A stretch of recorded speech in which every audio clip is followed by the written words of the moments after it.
आदाब, नमस्कार, सत श्री अकाल। मैं उस्मान सैफी। आज की जो सच्ची घटना मैं आपको सुनाने जा रहा हूं, ये सच्ची घटना है हरियाणा प्रदेश का एक जिला लगता है पलवल, और इसी पलवल का एक गांव लगता है घोरी चांद। दरअसल एक लड़की बचपन से ही अपनी नानी के यहाँ फरीदाबाद के गांव भोपानी में रहकर पढ़ाई कर रही थी, और पढ़ाई कर रही थी, पास में ही उसकी मौसी का भी घर है। जब नानी के घर में मन नहीं लगता था तो वो अपनी मौसी के घर चली जाया करती थी। 30 दिसंबर की सुबह के आसपास का वाकया है। वो अपनी नानी से कहती है, नानी जी मैं मौसी जी के यहां जा रही हूं और अभी आ जाऊंगी कुछ देर के बाद। रोजमर्रा की बात थी, नानी के लिए कोई नई बात नहीं थी। कुछ ही दूरी यानी कि 200-250 मीटर के आसपास मौसी का घर था। चली जाती है। नानी इंतजार कर रही थी, कई घंटे बीत जाते हैं लेकिन वापस लौट कर नहीं आती, तो नानी की चिंता बढ़ने लगती है। स्वाभाविक है, एक 21 साल की लड़की जो अभी BA 3rd ईयर में पढ़ रही है, नाम उसका रिया है, अचानक से गायब हो जाए तो किसी की भी मुश्किलें बढ़ जाएंगी, और वैसे भी लड़की हो तो वाकई बढ़ना लाजमी है। मौसी से पूछा जाता है, मौसी मना कर देती है। फिर अब बात नानी तक थी, फिर मौसी तक पहुंच जाती है, और बात फिर उसके गांव घोरी चांदी पहुंच जाती है। उसकी माँ उसके पापा से पूछा जाता है तो कहते हैं हमें भी कोई जानकारी नहीं है।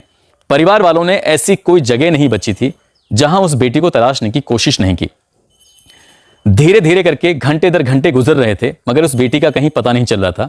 इसके बाद ये परिवार के लोग इकट्ठा होकर भूपानी थाना है वहां जाते हैं और अपनी बेटी की गुमशुदगी दर्ज कराने की बात करते हैं। मगर पुलिस अमूमन जैसे सोचती है, इस मामले में भी पुलिस ने वैसे ही सोचा। कहा कि किसी के साथ चली गई होगी। अनाप शनाप तरह की बात जब पुलिस ने की तो घर वालों को बहुत गुस्सा भी आया, बहुत परेशानी भी हुई, मगर पुलिस ने इस मामले में रिपोर्ट दर्ज ही नहीं की थी। बताया जाता है कि जब परिवार वालों ने बहुत ज्यादा दबाव दिया तब कहीं जाकर गुमशुदगी में मुकदमा दर्ज कर लिया गया था, और फिर वो अपनी तरीके से उस बेटी को तलाशने में तमाम कोशिशें कर रहे थे। और तमाम कोशिशों के बीच एक फोन आता है। फोन किसी और का नहीं था बल्कि नानी के साथ सत्संग में जाने वाला एक बुजुर्ग व्यक्ति है, जिसकी उम्र अभी लगभग 54 साल के आसपास है। उस बुजुर्ग व्यक्ति ने फोन किया कि बहन जी कैसी हैं आप? कहती है भैया मैं ठीक हूं। कह रहा लाली का कहीं पता कुछ चला कि नहीं चला? बोले लाली का अभी कहीं पता नहीं चला। बोले लाली तो अभी इस दुनिया में है ही नहीं, वो तो कद की मर चुकी है, मैंने तो उसे बहुत करीब से देखा है। जब ये बात कहता है वो व्यक्ति तो ये फोन कॉल रिकॉर्ड हो जाता है, और रिकॉर्ड होने के बाद अब कहीं ना कहीं नानी की और परिवार के लोगों की चिंता बढ़ने लगती है, वो परेशानी बढ़ने लगती है कि आखिरकार ये व्यक्ति इतने कॉन्फिडेंस के साथ, इतने आत्मविश्वास के साथ कैसे कह सकता है कि वो कद की मर चुकी है और उसने उसको अपनी आंखों से देखा है। ये रिकॉर्डिंग लेके सीधा वो भूपानी थाने पहुंचते हैं, और भूपानी थाने के बाद इस इंस्पेक्टर से कहते हैं कि इंस्पेक्टर साहब ये फोन देख लीजिए।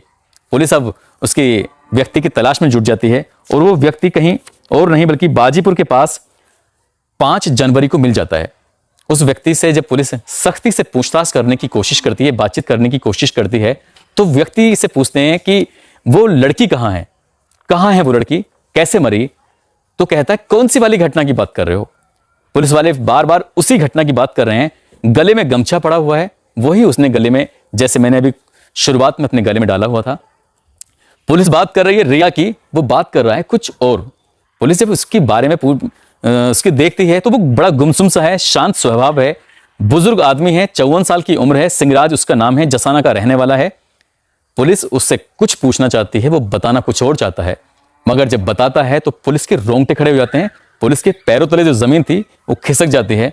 बड़े बड़े ऑफिसर मौके पर आने लगते हैं। बड़े बड़े ऑफिसर अब जानने लगे हैं कि ये व्यक्ति क्या कहना चाहता है। दरअसल वो कहता है कि सन 1986 में एक छायासा थाना क्षेत्र है, उसका गांव जसाना पड़ता है। 1986 में उसने अपने सगे चाचा और चचेरे भाई का सर कलम कर दिया था। जब सर कलम कर दिया था तो उसे मुंडकटा के नाम से गांव के लोग बुलाने लगे थे। गांव से इसके परिवार का, इसके घर वालों का दाना पानी भी खत्म कर दिया था। शादी ब्याह बहुत सारी चीजें होती हैं गांव में परिवार में, उनसे बिल्कुल अलग कर दिया था। पुलिस ने इसको गिरफ्तार किया था। गिरफ्तार करने के बाद इसको जेल भेज दिया।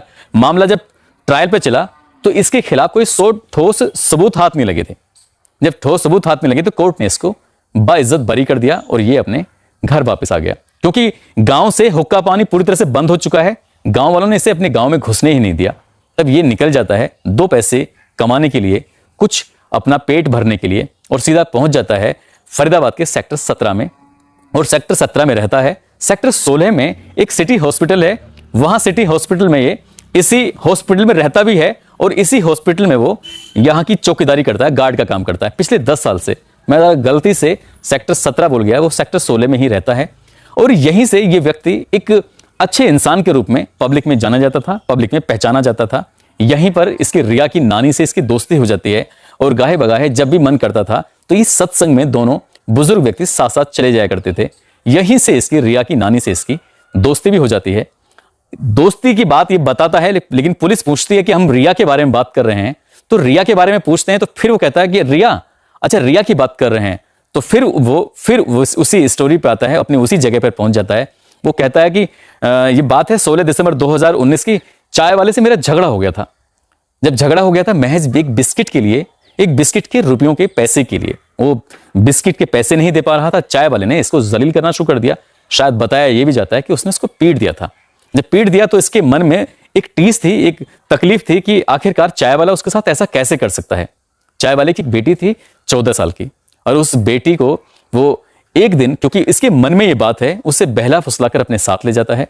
वो बेटी क्योंकि उसके पास जाता था, उससे मिलता था, चाय पीता था, वो जानती थी ये तो बाबा जी हैं, अंकल जी हैं, इन्हें तो मैं जानती हूं। और ये व्यक्ति उस 14 साल की लड़की को उसी सिटी हॉस्पिटल के उसी कमरे के अंदर लेके जाता है जिस कमरे में ये रहता था। ये बात किसी को भी पता नहीं चलती है। 2 दिन लड़की उसके साथ रहती है और 2 दिन साथ रहने के बाद उसके साथ वो सब कुछ करता है जो शायद एक व्यक्ति को, एक आदमी को किसी बच्चों के साथ, किसी के साथ नहीं करना चाहिए, बल्कि उनके साथ करना चाहिए जिनके साथ समाज या फिर कानून परमिशन देता है, अनुमति देता है। अब उसे लगा कि ये लड़की शायद ये बात खोल देगी या पोल खुल जाएगी, तो उसने उसी गमछे से उस लड़की को गला दबाकर उसकी हमेशा हमेशा के लिए मौत की नींद सुला दिया। और जैसे ही दिन निकलता है, दिन निकलने से पहले ही उस लड़की को वो एक बोरी में एक गठरी बांधता है और अपनी साइकिल पर रखता है और आगरा नहर में जाकर उसको डिस्ट्रॉय कर देता है, फेंक देता है। अब उस लड़की की सब जगह तलाश की जाती है मगर उस लड़की का पता नहीं चलता है। पुलिस फिर उसको डांटती है, हम बात रिया की कर रहे हैं, तुम क्या बात कह रहे हो, हमारी कुछ समझ में नहीं आ रहा है।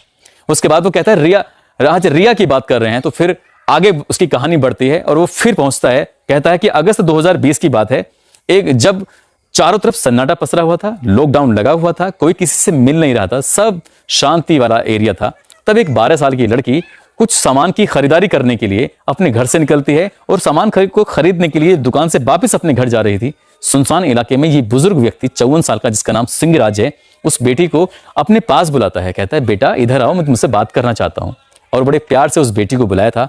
उस बेटी को वैसे ही लेके जाता है उस कमरे के अंदर जैसे क्या अब से पहले उस चाय वाली की बेटी को लेकर गया था, और वहां ले जाकर उसके साथ वो उसे भी 2 दिन बांध के रखता है और 2 दिन उसके मुंह में कपड़ा ठूंसा हुआ था। और वही गंदा काम जो उसने पहली वाली लड़की के साथ किया था, वही काम इसने इस दूसरी वाली लड़की के साथ भी वैसे ही काम किया।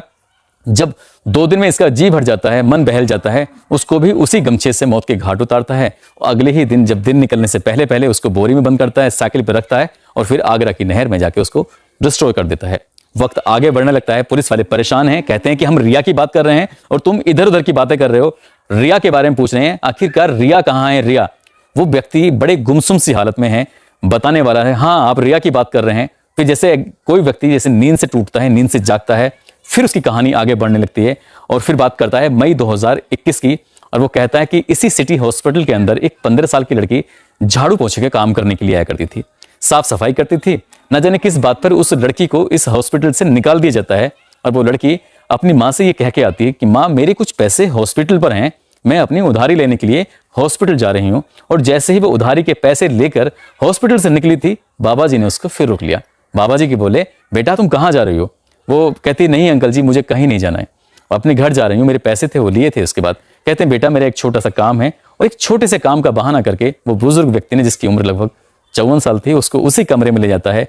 वैसे ही चाय वाले की बेटी के साथ जैसे करता है, वैसे ही जो उस 12 साल की बच्ची के साथ करता है, वैसे ही इस सफाई कर्मचारी के साथ भी वही उसी अंदाज में उसी तरीके से गंदा काम करता है, गलत काम करता है और उसको भी उसी गमछे से मौत के घाट उतारकर उसकी बॉडी को नहर में डाल देता है।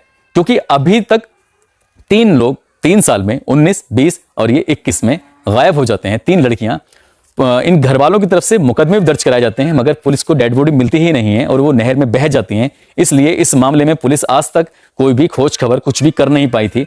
जब पुलिस ने रिया के बारे में बात करने से पहले ही इस व्यक्ति से बात कर रही है तो सेक्टर 17 के जो थानेदार हैं वहां पर फोन करते हैं। फोन करने के बाद पूछती हैं कि क्या ये बात सच है।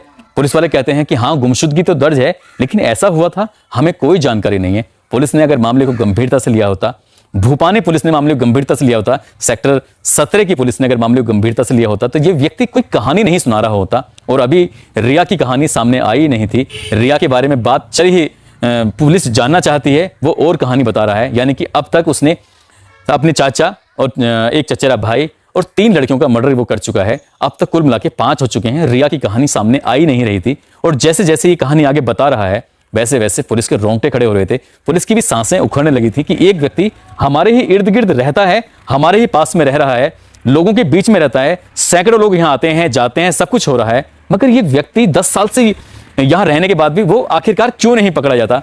पुलिस फिर उससे सख्ती से पूछताछ करती है, कहती है कि हम रिया के बारे में पूछ रहे हैं। तब जाकर कहीं वो रिया के बारे में बात करता है, और जो बात करता है तो वैसे ही रोंगटे खड़े होने वाली बात थी। दरअसल ये रिया की नानी से 2 साल से इसकी दोस्ती थी, सत्संग में आता था जाता था, और इसी रिया के साथ भी इसके वैसे ही रिलेशन हो जाते हैं जैसे क्या एक बड़े बुजुर्ग के साथ बच्चों के रिलेशन होते हैं। वो बड़े प्यार से इनका ख्याल रखती थी, कभी घर आते थे तो चाय भी पिलाया करती थी, कभी घर आते थे तो खाना भी खिलाया करती थी। जब ये अपनी मौसी के यहाँ पर जा रही थी, तभी इस व्यक्ति सिंगराज, जो कि जसाना का रहने वाला है, उसकी नजर इस बेटी पे पड़ जाती है। वो कहता है, बेटी रिया, तुम कहाँ जा रही हो, तुमसे एक जरूरी काम है। रिया जैसे ही आगे बढ़ रही तो रुक जाती है, हाँ बाबा बताइए। और वो बाबा उस लड़की को लेकर अपने साथ चला जाता है, और साथ जाने के बाद उसके को हाथ पैर बांधकर उसके साथ वो मनचाहा घिनौना काम, जिसकी उसको आदत थी, जो वो काम करता था, उसके साथ भी वही काम करता है। और वही काम करने के बाद 2 दिन यानी कि 30 दिसंबर 2021, 31 दिसंबर 2021 तक उसे अपने साथ रखता है। 2 दिन तक वो बेटी जिंदा रहती है। 2 दिन के बाद यानी कि 31 तारीख की रात को, जब लोग नया साल मना रहे थे, तब उसने इसके साथ उसी गमछे से गला दबाकर उसकी हत्या कर दी। और हत्या करने के बाद उस बेटी को बोरी में बंद करने के बाद साइकिल पर रखकर सीधा वहां छोड़कर आता है। और छोड़कर आने के बाद इस बेटी को वो नहर में बहा नहीं पाता। दरअसल ये इसकी जो लाश है, इसकी जो डेड बॉडी है, वो झाड़ियों में अटक जाती है। पहले दिन वो उसे फेंक जाता है, और अगले दिन फिर आता है, और उससे अगले दिन फिर आता है। यानी कि 1 जनवरी और 2 जनवरी को वो आता है, उसके पास बैठता है, देखता है, एक लकड़ी लेकर उस लकड़ी से उस बोरी को आगे पानी में बहाने की कोशिश करता है, उस लड़की को आगे बहाने की कोशिश करता है, पर वो बहती नहीं है। यहां से वो उसका फोन भी अपने साथ लेके जाता है। जब घर वाले बहुत परेशान हैं, नानी ने इससे पूछा भी था, सिंगराज क्या तुमने हमारी बेटी को देखा है? तो सिंगराज उस टाइम तो बताता नहीं है, न जाने क्यों इसके दिमाग में आता है, और वो नानी को फोन कर बैठता है। नानी से कहता है कि पता है रिया कहाँ है? नानी कहती है, कहाँ है? वो तो कब की मर चुकी है, वो तो मैंने अपनी आंखों से देखा है उसको।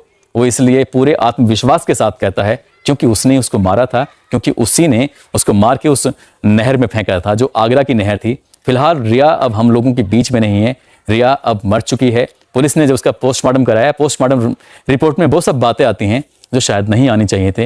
वो व्यक्ति को बाबा मानती थी, अपना बुजुर्ग मानती थी, अपनी नाना की तरह मानती थी, और उसी व्यक्ति ने उस रिया को हमेशा हमेशा के लिए न केवल मौत की नींद सुलाया, बल्कि इसके घर के परिवार के जो सपने थे अपनी बेटी को लेकर, पढ़ाने लिखाने के लिए इसको फरीदाबाद भेजा था अपनी नानी के पास, ताकि वो अच्छी एजुकेशन हासिल करके कामयाब हो जाएगी, कुछ बन जाएगी। वो सारे सपने धरे के धरे रह गए। मगर जो भी इस घटना में हुआ है, वो वाकई इंसानियत को शर्मसार कर देने वाली घटना है। उस बुजुर्ग के मासूमियत को देखकर कोई भी यकीन नहीं कर रहा है, उसके गमछे को देखकर कोई भी यकीन नहीं कर रहा है। सैकड़ों लोग उसको देखते थे। जब लोग हॉस्पिटल में इलाज कराने के लिए आया करते थे, तो आसपास के लोगों के बीच में वो रहता था। कोई भी यकीन नहीं कर रहा है कि एक बुजुर्ग व्यक्ति आखिरकार कैसे ये सब कर सकता है। दोस्तों आपको बताता चलूं, 1986 में जब इसने अपने चाचा का और चचेरे भाई का कत्ल किया था, उनका मर्डर किया था, तो पर्याप्त सबूत नहीं मिल पाए थे। वैसे ही 2019, 2020 और 2021 में जो इसने 3 कत्ल किए हैं, उनके भी पर्याप्त सबूत मिलेंगे या नहीं मिलेंगे ये तो खैर नहीं पता। लेकिन रिया के मामले में पुलिस को पर्याप्त सबूत मिले हैं, इसकी वॉइस रिकॉर्डिंग भी है, और बहुत सारी चीजें हैं जिसके आधार पर पुलिस ने इसको गिरफ्तार करके जेल भेज दिया है। मैं सरकार से अपील करना चाहूंगा कि इस व्यक्ति के विरुद्ध कड़ी से कड़ी कार्रवाई करे, क्योंकि जब पुलिस को यह मालूम होता है कि ये सीरियल किलर है, इसने क्रमबद्ध तरीके से एक के बाद एक लोगों को मारा है, काश के पुलिस ने सही से काम किया होता 1986 में, तो शायद ये व्यक्ति कभी जेल से बाहर आता ही नहीं। और जो 4 लड़कियों की जिंदगी हमेशा हमेशा के लिए खत्म हो गई है, उनके परिवार में जो इतना बड़ा दुख देखने को मिला है, शायद कभी मिलता भी नहीं। दोस्तों इस कहानी को सुनाने का उद्देश्य किसी को परेशान करना नहीं है, किसी का दिल दुखाना नहीं है, बल्कि आपको सचेत करना है, आपको जागरूक करना है। आप अपने आसपास लोगों पर भरोसा तो करें, लेकिन इतना भी ना करें कि बिल्कुल अपनी आंखें